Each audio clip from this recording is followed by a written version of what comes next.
हम जब इंडिया की बात करते हैं ना तो इंडिया में वो भी आ जाते हैं, वो मुसलमान या वो हिंदू भी आ जाते हैं जो शायद बाकी ममालिक जो पीस हम बेसिकली पीस का पैगाम देते हैं, नहीं, मैं नहीं मानता। अब बाहर से जो है ऐलान जिहाद करो और सारे मर जाइए। पाकिस्तान।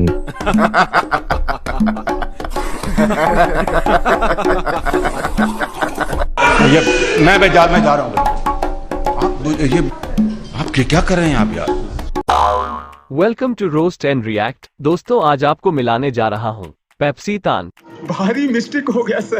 पाकिस्तान के पुरुषों के महापुरुष अतु ज्ञानी इंसान से। रुको जरा, सब्र करो। आपको कैसा लग रहा है? आज हम इनके ज्ञान के भंडार का बटाधार करते हैं। चलिए रोस्ट एंड रिएक्ट।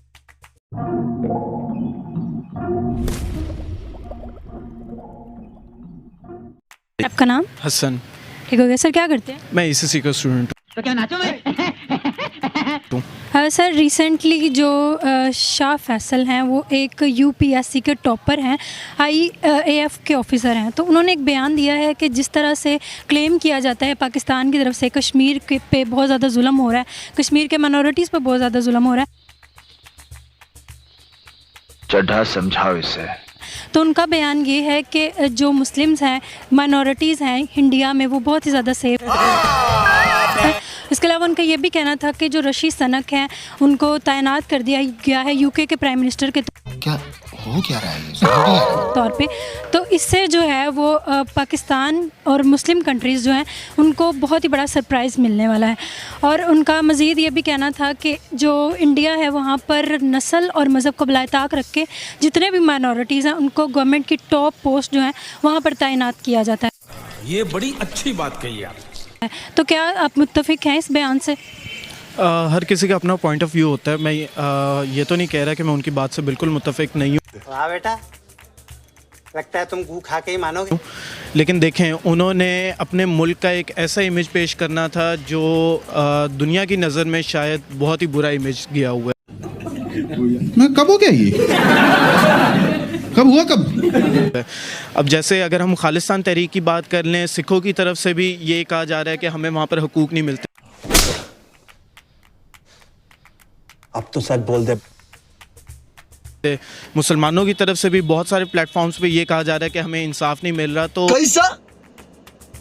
कैसा तो कुछ ऐसी बिहाइंड द सीन्स कुछ ऐसे होते हैं कि हमें उनका जवाब एज अ पर्सन हमें देना पड़ता है। खाने को चने नहीं, पिछवाड़ा मांगे जायफल, तनख्वाह 550, कंधे पे टांगे राइफल। ताकि सर ऐसी तहरीकें जो है वो पाकिस्तान में भी चल रही हैं। आपको पता है बलोचिस्तान, फ्री बलोचिस्तान के नाम से एक तहरीक चल रही है यहाँ पे। तो यहाँ पे भी तो फिर मुसलमानों को उनके हकूक़ नहीं मिल रहे ना। ये तो एक आपको पता है कि एक पाकिस्तान जो है वो मुस्लिम कंट्री है ना। मेरा दिल बैठा जा रहा है, कुछ तो बोलो। बलूचिस्तान में आपको शायद याद होगा कुलभूषण यादव जो पकड़ा गया था, he was a serving army officer और आई थिंक नेवी ऑफिसर। तो आप क्या एक्सपेक्ट करते हैं कि जब उनका एक करंट रॉ एजेंट पकड़ा गया हो तो क्या वो तहरीक में हमने ना सिर्फ उसे एक तीली लगानी होती है? ये सारी की सारी इंटेलिजेंस का ये होता है कि उन्होंने एक तीली लगानी होती है और तीली को ना वो आग भड़काते हैं। तो एक जो तीली का सोर्स जो हमें एक मिला वो कहाँ से था? एक चीज़ है ना, जो अगर वो पाकिस्तान पे कहते हैं कि खालिस्तान की या मुसलमानों की आवाज़ अगर पाकिस्तान से उठाई जा रही है तो बलूचिस्तान में कौन से वो दूर है? जिनके अपने घर शीशे के हों वो दूसरों पर पत्थर नहीं फेंका करते। कुलभूषण जी, जिनका केस आप लोग आईसीजे में हार चुके हो। अच्छा, अब आपको आलमी अदालत के अंदर केस कंटेस्ट करना था। आलमी अदालत का अगर पैरा नंबर डॉक्टर साहब 145 से 149 तक पढ़ लें तो वो कहते हैं कि आपने कुलभूषण को इफेक्टिव जो है वो रिव्यू का राइट आपने फराहम करना है। तू समझा? हाँ। नहीं, तू समझा नहीं। जिसको आप लोगों ने एनआरओ दे चुके हो। आपने अगर कुलभूषण यादव को एनआरओ देना ही था तो आपने ऑर्डिनेंस के थ्रू क्यों दिया? ऑर्डिनेंस जो आपने रात के अंधेरों में पास किया था, अगर जैसे मिनिस्टर साहब कह रहा है कि आपको कंसेंसस चाहिए था। क्या बात है? और तो और नाम लेने से डरते हो। मैं इस मुल्क का वज़ीर आज़म रहा हूँ। मैं कुलभूषण यादव का केस जानता हूँ कि हकीकत क्या है उसकी। क्या हकीकत है? वो बयान नहीं कर सकता आदमी। ये स्टेट के मामलात हैं। जब स्टेट एक फैसला कर दे, वो गलत फैसला भी हो, वो इस मुल्क का फैसला होता है। ठक्की टिक्की ठक्की टिक्की ठक्की टिक्की ठक्की टिक्की ठक्की टिक्की ठक्की टिक्की ठा। तो सर जो बलूचिस्तान में मिसिंग पर्सन है वो कौन है, वो उनको कौन उठा लेता है फिर? देखिए जो वो भी इंडिया उठा लेती है साजिश करके।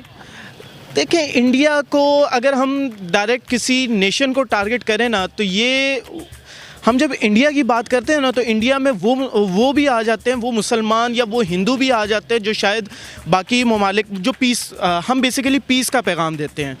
अगर अमन की बात करें तो जब हम एक पाकिस्तान या इंडिया की बात करते हैं तो उसमें वो बेचारे भी रगड़े जाते हैं जिनको अमन चाहिए, टोटली अमन चाहिए, जो जंग नहीं चाहते, जिन्होंने जंगें देखी हुई हैं, 1965 की जंग देखी हुई है, जिन्होंने वर्ल्ड वॉर 1-2 के बारे में पढ़ा हुआ है, वो लोग कभी भी जंग नहीं चाहते।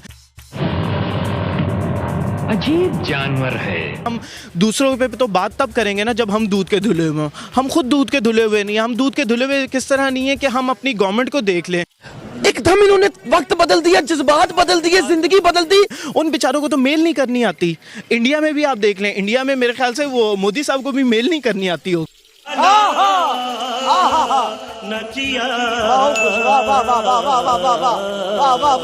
इंडिया भी बैड गवर्नेंस में इस तरह आती है कि उनकी पॉपुलेशन बहुत ज़्यादा है। वो अगर अपनी पॉपुलेशन वो अगर देखें, उनका जो से फेडरल गवर्नमेंट है वो प्रोविंशियल गवर्नमेंट्स के साथ मिलकर काम करती है। हमारे यहाँ पे तो प्रोविंशियल गवर्नमेंट्स को कोई पूछता नहीं है। ये क्या बोले भाई? अब क्या बोले? क्या बोले? क्या था भाई बोले? अगर हमने पाकिस्तान को किसी अच्छी लाइन पे लेकर जाना है ना, क्योंकि पाकिस्तान के इस वक्त बहुत बुरे हालात हैं, हमारे मुल्क के इस वक्त एक्सपेंस इतने ज़्यादा हैं, हम लोगों से, हम दूसरे ममालिक से कह रहे हैं कि भाई अल्लाह के वास्ते हमें दे दो। हमने जो से कर्ज़ लिए हुए, हम उनकी किस्तें पे करने के लिए हम कर्ज़ ले रहे हैं। इस बात का आपको आइडिया है? हम इतने ज़्यादा इस वक्त हमारा मुश्किल इकॉनमी के क्राइसिस हमारे इस वक्त इतने बढ़ चुके हैं कि हमारे पास तो 2 वक्त की रोटी खाने के लिए पैसे नहीं है। और अपने घर में रहता हूं, अपना खर्चा देता हूं, जो तनख्वाह मिलती है उससे मेरे घर के खर्चे पूरे नहीं होते। बाहर जाके देखें कि जो लोग यूके अमेरिका में जाकर धक्के खा रहे हैं, वहाँ पर इंडियंस को, पाकिस्तानियों को बड़ी हकारत की निगाह से देखा जाता है। मैं सिर्फ पाकिस्तान की बात नहीं कर रहा, मैं इंडियंस की भी बात कर रहा हूँ। इंडियंस बहुत सारे ऐसे सर, इंडियंस को बहुत ज़्यादा प्रेफरेंस दी जाती है, आपको पता हो अगर डेवलप कंट्रीज़ में। अच्छा, इंडियंस को प्रेफरेंस पता है किस बात पे दी जाती है? इंडिया की पॉपुलेशन है बहुत ज़्यादा, किसी एक का तो हो, किसी एक का तो हो। ये मेरी बात ना बहुत ज़्यादा कुछ लोगों को, अगर ये लोग सुनेंगे तो बहुत ज़्यादा लोग फील भी कर सकते हैं, और मैं किसी एक इंसान को टारगेट करके नहीं कह रहा। कुत्तों का काम होता है भौंकना, ठीक है? उनको उनका काम करने दें, हम अपना काम करें। अच्छा सर, चले हम अपने टॉपिक की तरफ आते हैं। आपने कश्मीर की बात की कि कश्मीर में मुसलमान जो हैं वो सेफ़ नहीं है, ये बयान है आपका। तो अगर हम मुस्लिम वहाँ पे जितने भी हैं उनका अगर मैसेज देखें, वो इस तरह के अपलोड करते रहते हैं ट्विटर पर, फेसबुक, डिफरेंट जो सोशल मीडिया के ऐप्स हैं वहाँ पर कि हम यहाँ पे बहुत ज़्यादा सेफ़ है, तो क्या उनको किसी दबाव के तहत ये कहलवाया जाता है या वो वाकई वहाँ पर सेफ़ है? सिक्के के 2 पहलू होते हैं। एक पहलू वो जो हमें नज़र आ रहा होता है, दूसरा पहलू वो जो हमें नज़र नहीं आ रहा होता। मस्त जोक मारा रे, ये हंस रहे हलकट हंस। कि जो कश्मीर है, जो इंडिया जो है वहाँ पे बहुत ज़्यादा डेवलपमेंट कर रहा है, और मुझे लगता है कि कश्मीर जहाँ पर है बहुत अच्छी स्टेट में, बहुत अच्छी हालत में। कर्फ्यू की हालत में डेवलपमेंट किस तरह हो सकती है?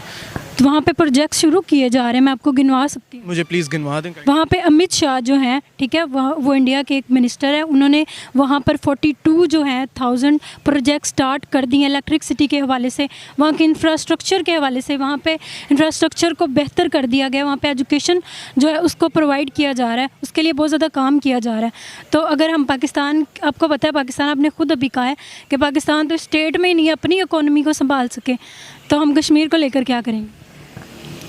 देखें, हम मुसलमान हैं। ये क्या है?